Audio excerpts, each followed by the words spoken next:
कराची से खबर शामिल करते हैं। DMC एस्ट ने बल्दिया उस्मा कराची के बाद पहली ज़िली बल्दिया का एजाज़ हासिल कर लिया है, जो अब अपनी फ्यूमिगेशन वैन्स से जरासीम के शतवायात के छिड़काव की इस्तात रखता है। सूबाई वज़ीर मेहनत और अफरादी क़ुव्वत सईद गनी ने एडमिनिस्ट्रेटर रहमतुल्लाह शेख और म्यूनसिपल कमिश्नर फ़हीम खान व दीगर अफसरान के हमरा जमशेद जोन के दफ्तर में 5 फ्यूमिगेशन वैन्स का इफ्तिताह और मुलाजमीन को सेहत की सहूलियत फराहम करने के लिए हेल्थ कार्ड का अजरा भी कर दिया।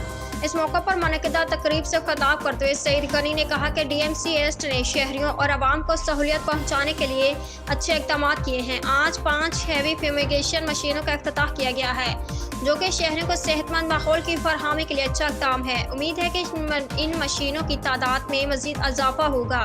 उन्होंने कहा कि महंगाई के इस दौर में सेहत और तालीम की जानिब से बेफिक्री होना ज़रूरी है। DMC एस्ट ने अपने मुलाजमीन को ये सहूलत फराहम कर दी है, जिसमें काफ़ी सहूलियत पहुँचाई जा रही हैं।